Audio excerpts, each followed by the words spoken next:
Alors, qu'est-ce que nous avons au niveau de l'interface? Ça, c'est l'ancienne interface, le Touch Diamond 2009, on pourrait dire, avec son interface noire et blanche, un peu tristounette. On pouvait faire défiler par en bas comme ça pour accéder au contact en étant assez habile. C'était ici. Ensuite, on faisait défiler avec le doigt. Il fallait beaucoup se servir du doigt. Voilà, et pas trop se tromper. C'était déjà pas mal, hein, c'était assez sympa comme système.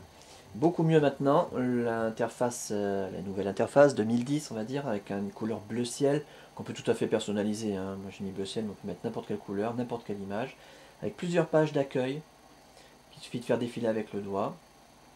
Ici par exemple, je choisis de mettre la météo, une météo très précise, avec la direction du vent, la vitesse du vent, la pression atmosphérique, l'humidité, ou la météo directement sur 5 jours avec les nuages, le soleil, enfin tous les petits symboles habituels.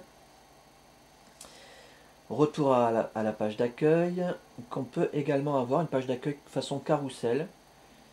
Donc on fait tourner comme ça avec le doigt, un tourniquet, ça bouge en même temps que le téléphone. C'est grâce à l'accéléromètre qu'on peut faire ça. Donc on peut accéder à la page désirée, par exemple là les favoris. Il suffit ensuite de cliquer sur le favori dont on a besoin et de lui envoyer un texto ou de l'appeler directement sur son numéro. Très très pratique comme interface. Les contacts, on peut également les avoir par carrousel. Contact carrousel. C'est très sympa aussi, on fait tourner comme ça. C'est très très rigolo. Par rapport à l'interface, le menu démarrer, alors ce Touch Diamond est équipé de Windows Mobile 6.5, la dernière version de Windows Mobile, la plus récente.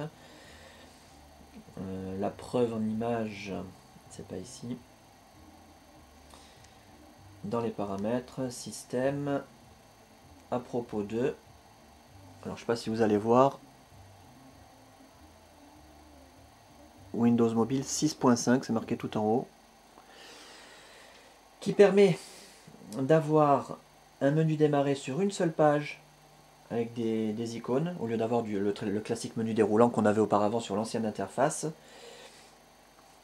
Donc voilà, toujours le côté pratique qui est mis en avant. Sur cette interface, on a un visionneur de photographie. Alors là, ça a été rajouté exprès, hein.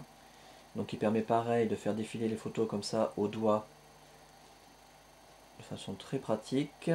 On a sur le côté une barre de zoom qui apparaît, très facile à utiliser. C'est assez impressionnant d'ailleurs. Voilà. On a aussi un lecteur de musique, Core Player, qui a été installé en version illimitée bien sûr. On va essayer de le lancer quand même. Qui permet d'avoir les pochettes des albums qui s'affichent en même temps que les chansons. Voilà, quand on fait défiler,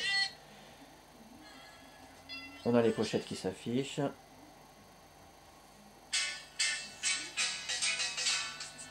Très très sympa. On va peut-être l'arrêter.